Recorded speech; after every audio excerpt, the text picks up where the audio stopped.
What's up, everybody? I'm Ryan Thomas, and welcome to the Thomas Take Sports Podcast. I'm your host once again, bringing you the latest edition of the Thomas Take, and I just wrapped up part one of today's show. I wanted to talk about the latest developments with UFC 213. In case you haven't heard, Cody Garbrandt and TJ Dillashaw is off, and Robert Whittaker versus Yoel Romero for the UFC Interim Middleweight Championship is on as the co-main event for UFC 213. The main event of UFC 213 will be women's bantamweight champion Amanda Nunes putting her belt on the line versus Valentina Shevchenko. So some recent shake-up news.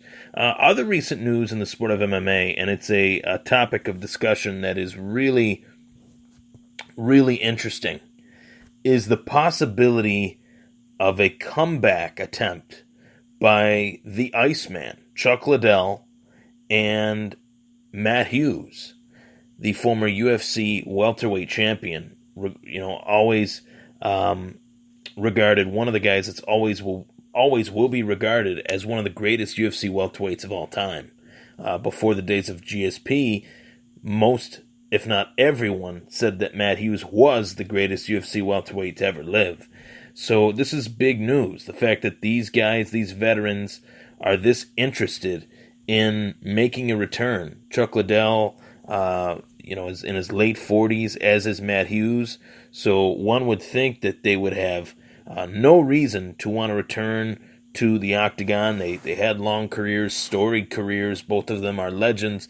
But not only that, both of them suffered devastating knockout losses in the later half of their careers, ultimately leading them to decide to retire. Both of them decided to retire ultimately because of those late career knockouts that they suffered. So how did this start? Because this is not the first time that fighters that were once thought of as being done decided to come back. Obviously, GSP is the first guy that comes to mind, but he's still relatively in his prime, I feel. Guys like Chael Sonnen, who had a 3-year layoff, he decided to come back, who's still relatively in his prime. But really, this started in Bellator, where guys like Ken Shamrock and Royce Gracie did their thing in the octagon, whatever that was, in their late 50s and early 60s. In the case of Royce Gracie, he looks like he's in his 60s at least. I'm not sure how old he is, but both fighters are pretty old, to say the least, and far past their prime. But it really started recently, where UFC fighter Vitor Belfort came out and said that there should be a Legends League for fighters, where fighters that are not in their prime necessarily would fight each other and be fan favorites to the fans. There'd be fan favored, I should say, fights for the fans, and we'd see legends go up against each other time and time again, all the time. And as soon as he said that, fighters came out of the woodwork, like Chuck Liddell, like Matt Hughes, that said that, hey, we want to come back, we want to do our thing, we want to continue our careers as mixed martial artists. Chuck Liddell has been training with Jay Glazier. Matt Hughes has been training back at his gym with Robbie Lawler.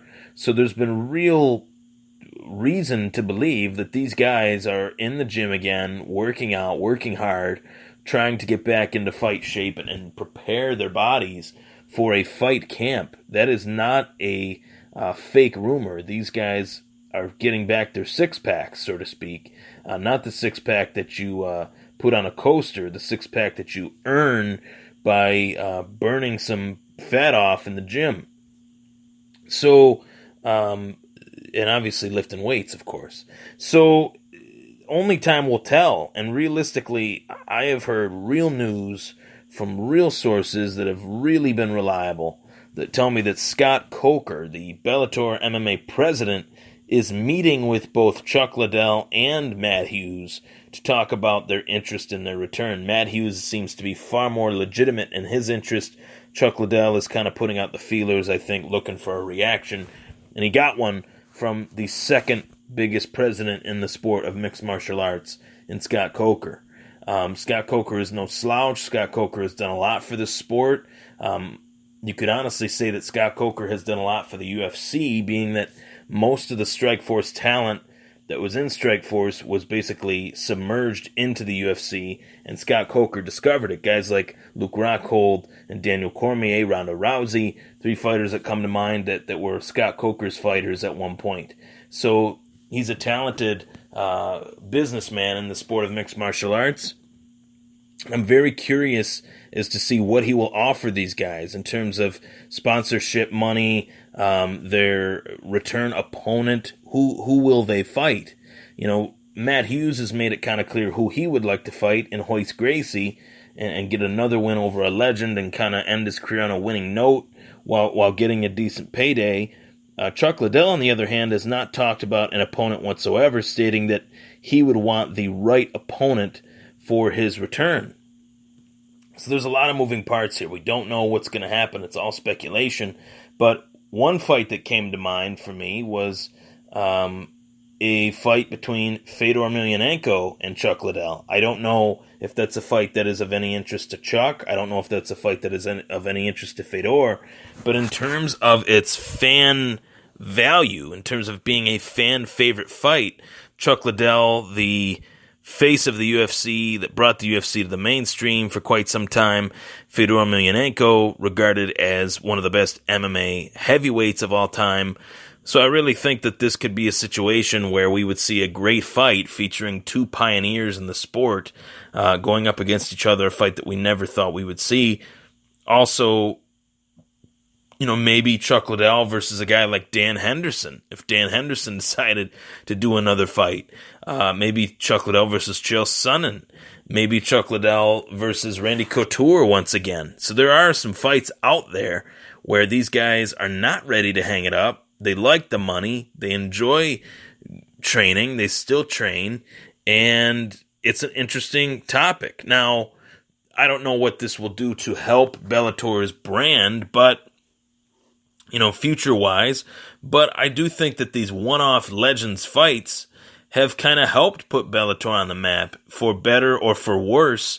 The fight is not an interesting fight. In the case of Kimbo Slice and Dead F5000, that fight was not a good fight. Safe to say, one of the worst fights in MMA history, but being that it was one of the worst fights in MMA history, it actually brought eyes to the sport of MMA in the Bellator octagon. So, or Circlegon, or whatever that is that they have. So it's actually helped them by having these fights that are of low quality, fighters that are kind of past their prime, that are fan favorites. It's brought eyes to their other fighters in their organization that are actually in the prime of their careers. The Michael Chandlers of the world, the Rafael Carvalhos of the world, the Diego Limas of the world. So there's a lot of guys out there that have really, gained notoriety in Bellator because they've been co-headlining and on the undercard of these cards. Obviously, their first pay-per-view event, which is Bellator in NYC, they are having Chael Sonnen on the top of the bill, in a fight that is a grudge match fight, a 3-round fight with Vanderlei Silva. That's a fan favorite fight. You would say Chael Sonnen and Vanderlei Silva are obviously towards the end of their careers as well. So, Bellator is smart in putting a fight that was supposed to happen in the UFC, the top of the bill, with talented fighters underneath it. People buy it to watch that one fight because they're diehard UFC fans or MMA fans, and they never thought they'd get to see this fight, much less in Bellator. And then they get to see these other fighters, the Michael Chandlers, the Brent Primuses of the world, and see them compete. So it's a fascinating business model, one that is kind of taken from the sport of boxing that Bellator has kind of put together, and it's a business model that they are looking to continue with Chuck Liddell and Matt Hughes. Now, obviously, I will watch the return of Chuck Liddell. I would watch the return of Matt Hughes to see how it works out for both of these legends of the sport. But do I think that this is necessary? No. And I would be the first to admit it. Chuck Liddell, obviously one of the pioneers of the sport, but he retired for a reason. Around 2010, he hasn't fought. Even 2009, he hasn't fought in, 7-8 years. Matt Hughes, the same thing, hasn't fought in quite some time. So there's really no need for these guys to come back, but the sport does not pay what it should, and maybe these guys are just looking to end their careers on a winning note. Chuck Liddell was so close with that Rich Franklin fight. Maybe he's looking to just redeem himself a little bit. And then obviously you have Matt Hughes looking to get back into the win column. Matt Hughes is a proven winner, won 40-some fights, really only lost 4 or 5, maybe 6 at the most.